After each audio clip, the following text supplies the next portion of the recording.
네, 인터넷 커뮤니티 보배 드림에 올라온 곰탕집 성추행 징역 6개월 논란 얘기 해보겠습니다. 남승환 변호사의 시사법률입니다.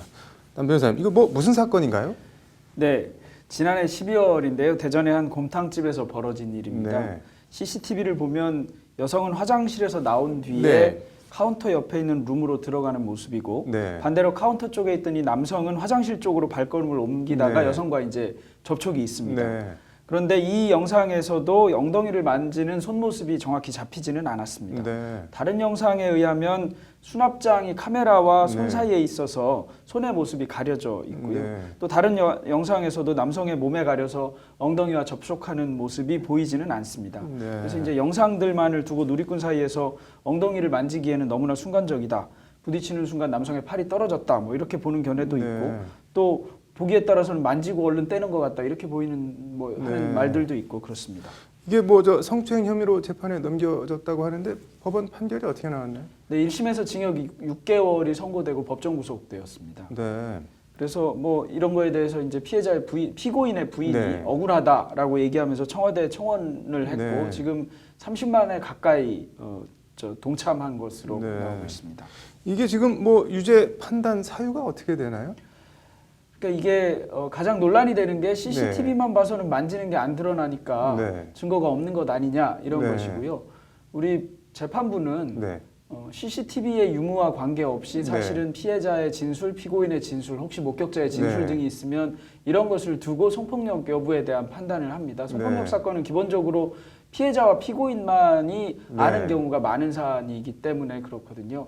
근데 피해자의 진술이 꽤 일관성이 있고 신빙성이 있어서 네. 믿을만하다 이렇게 인정되는 경우에 이제 유죄 판결이 선고된 것이고 우리 재판부도 피해자가 즉시 항의하는 등의 사정 그리고 네. 일관됐던 사정 이런 점에 비추어 보면 피고인이 강제추행을 한 것으로 판단했습니다. 그러니까 자기 엉덩이를 만지지 않았으면 현장에서 그렇게 항의하지 않았을 거다 이런 네, 내용이네요. 그런 판단인 것 같습니다.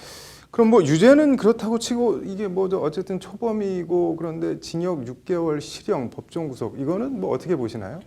이게 이제 논란이 된 것이 검찰은 또 벌금을 구형했던 네. 사안입니다. 그런데 강제추행만 놓고 보면 우리 이제 양형 기준상으로는 네. 기본형의 하한이 6개월이니까 네. 6개월까지 선고할 수 있고요. 하한이 네. 6개월이니까 더 선고할 수도 네. 있는데 6개월 이상은 잘 선고하지는 않습니다. 네. 그런데 예를 들면 피해자와 합의하거나 혹은 반성하거나 또는 적당한 피해를 변제하기 위한 노력을 하거나 네. 이런 점이 보이지 않으면 재판부로서는 유죄 판결을 선고하면서 법정 구속할 것인지 여부를 심각하게 네. 고민할 수밖에 없는데 이 점에 대해서 이제 피고인의 부인은 반성하지 않았다, 죄를 인정하지 않았다는 것이 괘씸죄로 인정된 것 같다 이렇게 표현하고 있는데 네. 흔히 이제 판결에서 이런 경우를 개전의 정이 없다거나 반성의 네. 기미가 보이지 않는다고 해서 실형 선고하는 사유로 삼기도 합니다. 재판받는 피고인 입장에서는 어쨌든 본인은 안 한다고 주장을 하고 있는데 그렇다고 재판 도중에 생각해보니 내가 했습니다, 잘못했습니다 이렇게 할 수는 없는 거잖아요. 네, 이거 그렇죠. 재판받을 때 그러면 어떻게 해야 되나요, 이런 거는? 사실은 판단하기가 제일 어렵습니다. 변호인도 네. 모르고 피고인밖에 모르는 일이거든요. 네. 이 사안의 경우에는 사선 변호인이 처음에 선임되어 있다가 피고인에게 자백을 할 것을 좀 권유했던 것 같습니다. 네. 그러고 나서 사임하거나 해임됐던 정황이 보이거든요. 네. 그런 점에 비추면 피고인의 변호인도 혹시나 일이 좀 커질 것에 대비해서 자백을 할 것을 좀 권유했던 것 같은데 네. 변호인으로서는 그 이상 강하게 요구하기는 상당히 곤란합니다. 왜냐하면 실제로 양심의 자유에 반하는 걸 요구하는 것일 수도 있고 또 그렇게 해서 집행유예 판결을 받았다 하더라도 실제로 범행을 저지르지 않은 사람으로서는 천추의 한이 될 일이기도 해서 참 판단하기 어려운 일이라서 피고인에게 가급적 이런 일이 벌어질 수 있는데 증거에 비춰보면 이렇게 판단할 수도 있다. 그런데 어떻게 할지는 스스로 결정하라 이렇게 권유하는 것이 최선의 수단인 것 같습니다. 조금 다른 얘기인데 전 국회의원이 성폭행 미수로 집행유예를 받았다고 하는데 이건 또 뭔가요? 네, 이만우 전 새누리당 의원인데요. 네. 작년에 좀 문제가 됐었죠. 호텔에서 지인 여성을 강제로 끌고 들어가고 이런 장면이 나왔는데 그와 관련해서 강간 미수로 기소가 됐습니다. 강간 미수 외에 검찰은 그 모텔인지 호텔로 이동하는 차 안에서 있었던 행동에 대해서도 강제추행으로 기소했는데요. 우리 법원은 강제추행에 대해서는 무죄, 그다음에 강간 미수에 대해서는 유죄를 인정하면서 징역 2년에 집행유예 3년을 선고했습니다.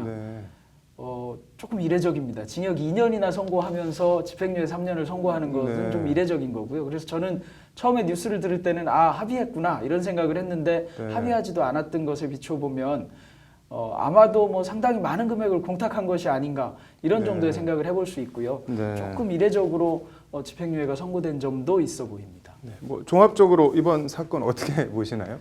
네, 그 재판을 하면 네. 흔히 나중에 판결의 결과만 보고 우리가 이렇게 저렇게 얘기할 수 있습니다. 네. 그런데 사실은 증거 기록이라고 하는 거를 들여다봐야 됩니다. 네.